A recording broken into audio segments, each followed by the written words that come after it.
திடீர்னு எனக்கு 12 சித்தர்கள் சுத்தணும் ஆசை. சித்தர்களை உனக்கு இருக்கிறது ஞானக்கண், நான் வந்து இருக்கிற தவம். தாம விட்டாலாம் எல்லாத்தையும் சொல்லக்கூடாது. இந்த உடம்பு இந்த உயிரினங்கள் எல்லாமே பஞ்சபூதங்கள், இதில் நெருப்பு ஸ்தலம். அதனாலதான் இங்க கார்த்திகை தீபத்து அன்னைக்கு இந்து கோயில்ல வந்து பண உலக சுடலை கொளுத்துறாங்க. அதோட தத்துவம் ஏதோ இருக்கு. அந்த பண உலகம் முதல் எழுதுனா அவரோட அம்சத்துல ஏதோ இருந்திருக்கான். அவரு நான் அனுரணிச்சிருக்காரு. கடைசியில இங்கதான் நிலை முடிய போன்னு தெரியுது. அழைப்பு வந்தா போறேன், நான் வேலைக்கே போடல, கையில காசு இல்லை, பஸ் கூட அழைச்சா போறேன்னு ஒருத்தர் கூட்டிட்டு வந்தார். ஆட்டோக்கார் 3 தடவை கூட்டு வந்தார். அவரால் முடியல. அப்புறம் புலம்பிட்டு இருந்தேன், அண்ணாமலையார் அவ்வளோதானா அப்படின்ட்டு. திருப்பி நாங்கள் ஆளுக்கு 100 200 தரம் போங்கன்னு அனுப்பிச்சி விட்றாங்க. மாதம் வரேன். வந்து 12 முதல்ல 1 சுற்றினேன், அப்புறம் 3 சுற்றினேன், அப்புறம் 5 சுற்றினேன் பஞ்சபூதங்களுக்கு. அப்புறம் திடீர்னு எனக்கு 12 சித்தர்கள் சுற்றணும் ஆசை. சித்தர்களை பிரியும். அதனால 12 சித்தர் சுத்தம். ஏன்னா இங்க யார் 12 சித்தர் இருக்காங்களா? எல்லா சித்தர் இருக்காங்க. நான் சதுரை காட்டுக்குள்ள நான் அபிஷேகம் பண்றப்ப ரகசிய லிங்கம்னு ஒரு பேர் வச்சேன் லிங்கத்துக்கு. அது யாரும் போக முடியாது. அந்த லிங்கத்துக்கு நான் அபிஷேகம் பண்றப்ப 18 சித்தர் நிக்கிறதா ரொம்ப கத்துறாங்க. ஐயா நீ அபிஷேகம் பண்றீங்க, அவங்க பாருங்க 18 சித்தர் நிக்கிறாங்கன்னு. நான் சொன்னேன், உனக்கு இருக்கிறது ஞானக்கண், எனக்கு இருக்கிறது ஊனக்கண்.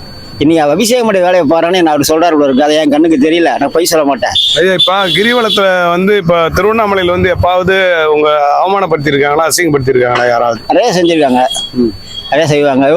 கத்திட்டு போவானுங்க. அதுக்கப்புறம் சாமியார் அகோரி அப்படிம்பானுங்க. உடனே இங்க பஸ்ல வரும்போது பஸ்ல ஒருத்தன் பக்கத்துல வந்து உட்காந்து திட்டுனா எல்லாம் வந்துட்டானுங்க. பஞ்சமலை என்னை எட்டி உதைக்கிறேன் பாரு, கீழே மட்டும் இறங்கட்டும் அப்படி இப்படின்னா. எனக்கு எப்பவுமே ரிஸ்க் எடுக்க பிடிக்கும். 1.25 வருஷம் சாப்பிடாம இருந்தேன். திரவ பொருள் தான் சாப்பிட்டேன். டீ காபி கலர் மோர் தான். என் ரூம்லேயே இருந்தேன். அப்போ உடனே 3ஆவது கண்ணில் கூட்டிட்டு வரேன் நாங்கள் வேந்த டிவியை. அப்படி கூப்பிட்டு வந்தா நான் 10 இட்லி வச்சு சாப்பிடுவேன். நான் ஒன்றும் மோடி மிஸ்ஸாக வித்தா காட்டல. நான் வந்து இருக்கிற தவம் பல விதத்தில் இது ஒரு தான் அப்படின்னு. அதுக்கப்புறம் என்னை வந்து இங்கே கூட்டிட்டு வந்து அந்த ஈசான ஞான தேசியர் குருவா பாருனாக்கா பார்த்துட்டு போயிட்டேன் நான். ஐயா இப்போ நீங்கள் சாபம் விட்டா என்ன நடக்கும், இல்லை வாழ்த்துனா என்ன நடக்கும்? சாபம் விட்டாலாம் எல்லாத்தையும் சொல்லக்கூடாது. ஏன்னா எங்களுக்கு பாதுகாப்பு இருக்காது. அதனால என் தம்பிக்கு சாபம் விட்டா கடைசியாக சொன்னா அவனை தூக்கிடுவான்னா எல்லாத்தையும் காசு பூரா எல்லாம் கொண்டு அடுத்தவர்கிட்ட கொடுத்துட்டான். கொடுத்துட்டு எல்லாத்தையும் ஃபில்டர் பண்ணி விட்டுட்டான். எனக்கு ஒன்றும் இல்லாமல் ஆகிட்டான், 1 ரூபா கூட இல்லாமல் ஆகிட்டான். அவங்க ரவுடித்தனம் உள்ளவங்க பொம்பளை. அதனால நான் என்ன பண்ணேன், உனக்கு டைம் முடிஞ்சு போயிடுச்சு. சீரியஸாக இருக்க ஒரு திருநூறு வைக்க சொன்னாங்க. அவங்க பாட்டி வைக்க சொல்லி வைங்க ஐயா. நாங்கள் வச்சா பொழைச்சிக்கிட்டான். இதாண்டா உனக்கு சந்தர்ப்பம், இன்னொரு 10 மாதம் வரைக்கும் நான் டைம்னா அவ்வளோதான், முடிஞ்சு போய். கிரிவலத்தில் உங்களை மாதிரி சாமியார்கள் படுக்கும்போது சேஃப்டி இருக்கா, பாதுகாப்பு? சேஃப்டி கிடையாது. அந்த பையவே இந்த பைய வந்து நான் இதில் படுத்திருந்தேன், நம்ம ரெட்டால் பிள்ளையார்ட்ட எய்த்தால படுத்திருந்தேன்.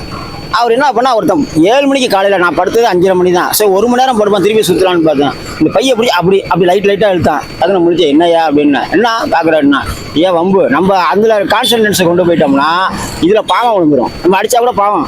அப்போ இது புனிதம் கெட்டு போயிடும். அதனால் என்ன பண்ணால் நான் எந்திரிச்சு அங்கிட்டு போய் உட்காந்தேன். திருப்பி என் பக்கத்தில் வம்பு தான்.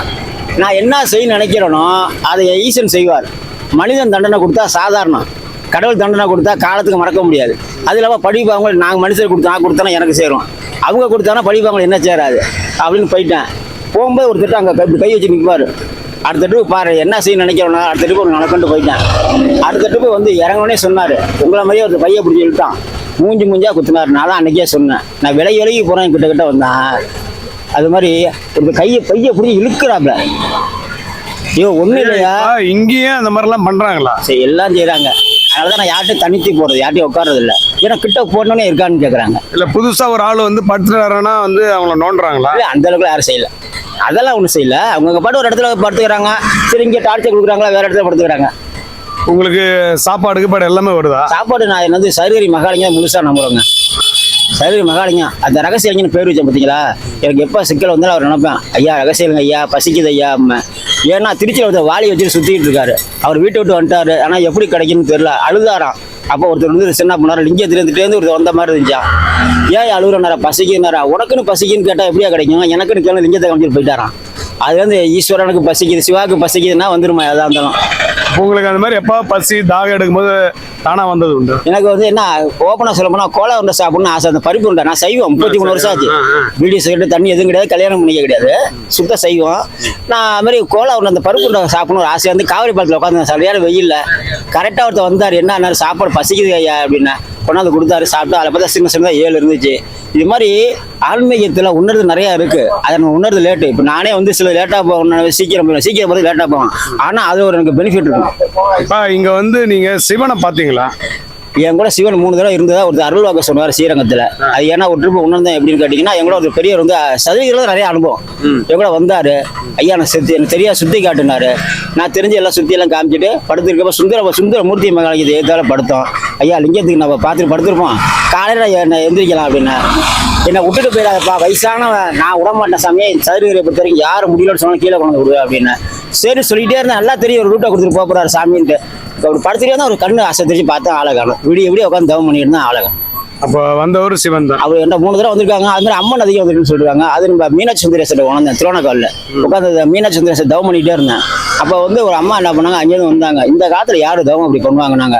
நான் தவம் பண்ண தெரியாதுமா, எனக்கு தூக்கத்தில் உச்சத்தில் போகணும்னா தவத்தில் உச்சத்தில் போகணும்னு எனக்கு சொல்ல தெரியல, பொய் சொல்ல மாட்டேன் அப்படின்னா. இல்லை இந்த காலத்தில் யார் அப்படி செய்வாருனாங்க. நீ யாருமா வந்தால் யாரும் தான் முன்னால் லிங்கத்தை மறைச்சி வரைக்கிறாங்க, நான் டெய்லி சத்தம் போட்டு இருப்பேன், நீ யாருமான்னு கேட்டேன். என் சொந்த ஒரு மதுரை மீனாட்சி சுந்தரேஸ்வரன் போட்டுச்சா, அதான் உட்காந்து சரி மாட்டிக்கிட்டேன் அடைஞ்சிட்டு. அம்மா நான் சின்ன வயசுலேருந்து கஷ்டப்படுறேம்மா, ஏதாவது ஒரு வாக்கு சொல்லுமான்னு. நீ சாமி சேண்டி ஒன்று பாக்கி இருக்குப்பான்னுச்சு. என்னான்னு சொல்லுமாண்ணே. இன்னைக்கு புதன்கிழமை, எந்த புதன்கிழமை இந்த தடவை வரணும் அப்போ இருந்துச்சு. போயிடுச்சு அவ்வளோ. எம்மானா போயிடுச்சு, ஆளை காணும். அவ்வளோதான், குறிப்பிட்டு ஆளை காணும். இப்போ தெய்வங்கள் உங்களே அறியாம சில நேரத்தில் காட்சி கொடுக்கும், உணர்த்துவாங்க. காற்றை நம்ம பார்க்கல, காற்றை உணர்றோம்ல, அப்பாடா அப்படிங்கிறோம்ல. எந்த அளவுக்கு நம்ம திண்டல் அனுபவிக்கிறோமோ அது மாதிரி அவங்களுடைய இறைவனோட முழு நம்பிக்கை வச்சு அனுபவிக்கிறோம். முழு நம்பிக்கை. நான் 99% கஷ்டம் நம்புறதுனால தான் நான் கஷ்டப்படுறேன். இப்போ இத்தனை ரவுண்டு போய் வரதுக்கு கை கால்லாம் வலிக்குமா? சில நேரம் கிடையாது, இன்னும் 20 ரவுண்டு கூட அடிப்பேன். எனக்கு என்ன காசு பத்தல. ஒரு திடீர் இடத்துல பசி ஆச்சு, 4 படம் எடுத்தீங்கன்னா ஓடி போய் 60-70 ரூபா காலி வருது. அதுக்கப்புறம் என்னை நம்பி ஒருத்தர் பையன் சினிமா சுடிங்க படம் எடுக்கிறாப்புல, தாரணின்னு படம் எடுத்துட்டாப்புல. அதுக்கப்புறம் அந்த ஸ்கிரிப்டை கொண்டு வந்து நான் தான் பூஜை போட்டு போனேன். தாரணி படம் எல்லாம் ரெடியாக இருந்துச்சு, டப்பிங் நடந்துட்டு இருக்குது அங்கே மெட்ராஸில். நல்லா ரிலீஸ் ஆகணும் வேண்டிட்டு வாங்கன்னா, அது வேண்டிட்டா அடுத்த படம் அஜித்திட்ட கழிச்சிட்டு பர்சனல் மேக்கப்னு வாங்கி தரங்கிறாரு. பர்சனல் பர்சனல் மேக்கப் வாங்கி தரேன். மகிழ்ச்சி ஐயா உங்களை சந்திச்சது. ரொம்ப நன்றிங்க. நல்லது நல்ல பேசுறேன்.